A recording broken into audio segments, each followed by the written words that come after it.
দ্বিতীয় ওভারেই লিটন দাসের catch drop.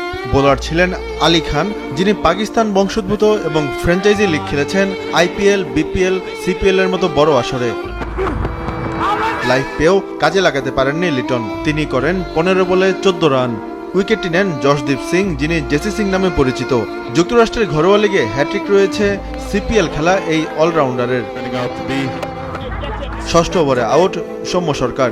13 বলে 20 রান করার সৌম্যকে ফেরান স্টিভেন টেইলর। পাওয়ার প্লের 6 ওভার শেষে বাংলাদেশের সংগ্রহ 2 উইকেটে 37 রান। নাজমুল শান্তকেও বোকা বানান টেইলর। 11 বলে মাত্র 3 রান করেন শান্ত। সবশেষ 4 ম্যাচের 3টিতেই 2 অঙ্কের ঘরে পৌঁছাতে পারলেন না টাইগার অধিনায়ক। হাত খুলে খেলতে থাকেন হৃদয়। 10 ওভার শেষে টাইগারদের সংগ্রহ দাঁড়ায় 3 উইকেটে 65 রান। 12তম ওভারে সাকিব আল হাসান রান আউট হয়ে ফেরেন মাত্র 6 রান করে। বেশ টাইট বল করেন সৌরভ নেত্রভোলকার।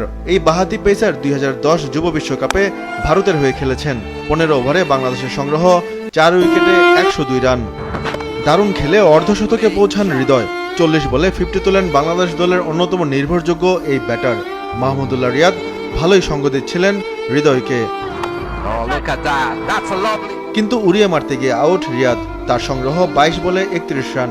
ইনিংসের শেষ ওভারে বাংলাদেশ তোলে 17 রান। 20 ওভারের সংগ্রহ দাঁড়ায় 6 উইকেটে 153। তাহিদ হৃদয় 47 বলে করেন সর্বাধিক 58 রান। 154 রানের লক্ষ্যে যুক্তরাষ্ট্রের হয়ে ওপেন করেন স্টিভেন টেইলর। তাকে বলা হয় যুক্তরাষ্ট্রের ইতিহাসের সেরা ব্যাটার।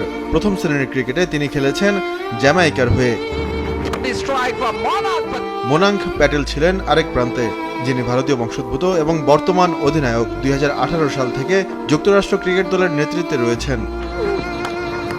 বাংলাদেশ সাফল্য পায় চতুর্থ ওভারে। মোনাঙ্ক প্যাটেল রান আউট 10 বলে 12 রান করে।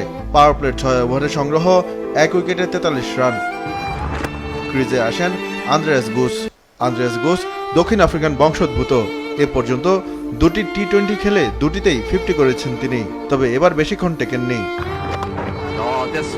আন্দ্রেয়াস গুস 18 বলে করেন 23 রান। 10 ওভার শেষে যুক্তরাষ্ট্রের সংগ্রহ 2 উইকেটে 66 রান। বাকি 60 বলে দরকার 88, হাতে 8 উইকেট। 12তম ওভারে 2 উইকেট নেন মুস্তাফিজুর রহমান।